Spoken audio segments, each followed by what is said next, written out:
Hi everybody, it's Sharon from Let's Get Down to Business Bootcamp, and it's time for another episode of What the Heck? So today we're going to talk about a website disclaimer. What the heck is a website disclaimer and why do you need it?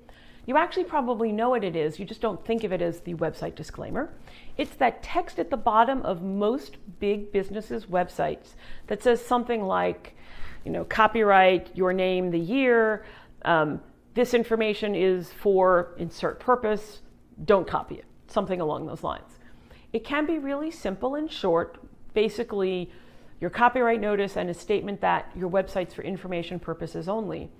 But if you are in a regulated industry, if you're an accountant, if you're a lawyer, if you're in the life sciences business, if you're a doctor, a health coach, you're going to want to have a disclaimer that's a little beefier, that's got a little more to it.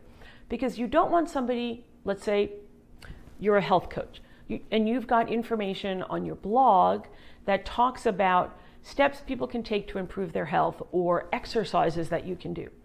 You don't want somebody to come to your website, watch the information, and then say, well, Jane is a doctor. She gave me this information. I know I didn't pay her personally to be my doctor, but she's a doctor, so it must be her fault if I get hurt or sick. Well, you don't want to get sued by some random person who came to watch your website.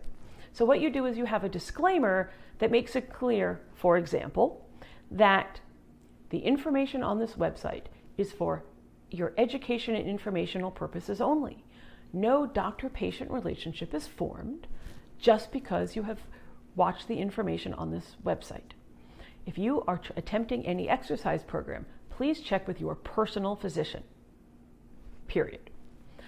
That's the kind of information you're going to want to have in the disclaimer.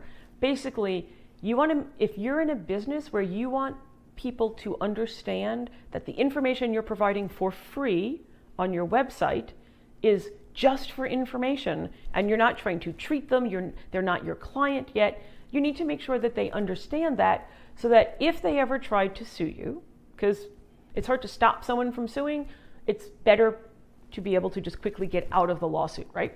You're going to be able to point to this disclaimer and say, look, I never created a relationship with this client. They were on notice the entire time. So that's an example of what a website disclaimer is. And it's going to be different for each business. It's not something you should just copy from somewhere else because, one, if you copy somebody else's disclaimer, that is technically copyright infringement, which is bad. But also, it's not going to be drafted for you, for your business. And that's the key to the disclaimer, is that it is tailored to your business specifically. All right, well, I hope you learned a little something, and we'll see you next time for another episode of What the Heck? Have a great day, everybody.